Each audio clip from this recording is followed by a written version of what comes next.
伏羲女娲、墨家、共济会这三者看起来毫无关联，但是在都市传说中却隐藏着惊天秘密。今天的故事呢比较悬，大家听听就好。伏羲女娲手里拿的龟和锯和共济会的标志可以说是如出一辙。首先我们先说伏羲女娲的形象，人首蛇身，并且身子还缠绕到了一起。伏羲持龟，女娲持锯。在淮南子古籍中记载天地之大，可以龟表时也；星月之行，可以力推得也。也就是说呢，龟和锯是测量天文和地理的工具。那么和共济会标志上的这个龟和锯有什么关联呢？首先我们从时间维度上考证，伏羲女娲是我们上古时代的神，所以时间也非常的早，大概出现在6000年到8000年之间，甚至1万年以上。而根据共济会宪法的第1章立法篇中说，共济会起源于公元前4000年，是由一群石匠所建立的。那么说共济会他们至少也有6000年以上的历史了，所以从时间线上看，共济会和女娲伏羲可能存在着时间的重叠。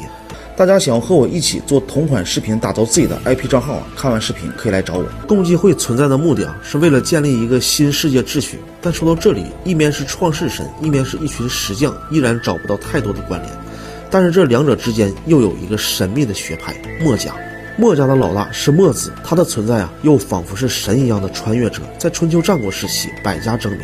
在那个时代，墨子就能提出很多逆天的理论，比如说几何学、物理学、光学等一些在那个时代原本就不应该出现的理论。他还提出了更为细致的力为物体加速的原因，力行之所以奋也。在光学方面墨子还详尽地提出了小孔成像原理，完整地阐述了杠杆原理。同时墨子在军事上也可谓2个字：先进。在战国时期就发明了很多攻守武器。而这些认知对于墨子还远远不够。在诸子百家那个年代，墨子是比孔子要厉害的不是一点半点。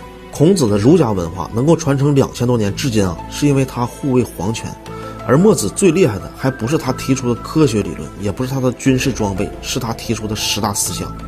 墨家思想今天我们看来也是非常先进的，如果你要仔细品读，先进还是一个方面，最主要的是他的理论能在先秦社会提出来可以说就是要构建一个新世界秩序。就在2000多年后的今天，我们才融合墨家思想的1半都不到，还有1半今天还依然感觉很先进。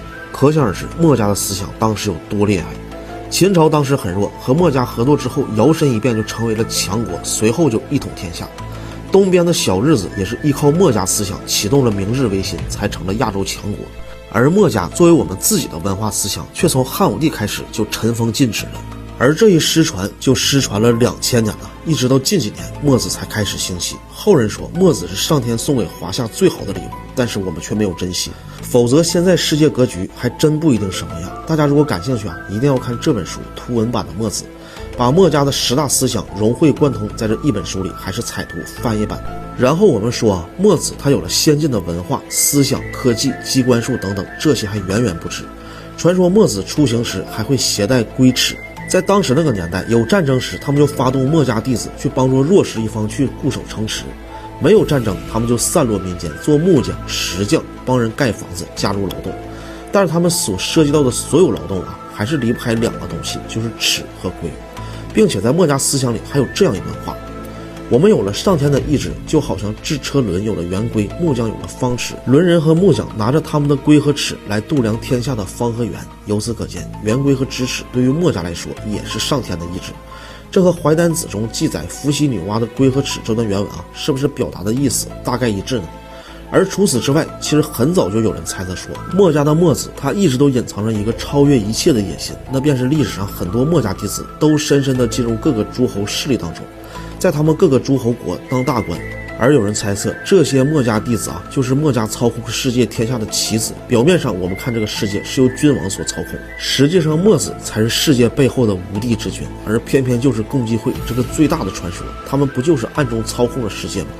所以不能怪后人多想因为墨家和共济会确实存在着太多的巧合。而伏羲女娲和共济会看起来它没有什么联系，但是把墨子放在中间，又仿佛让人脑洞大开。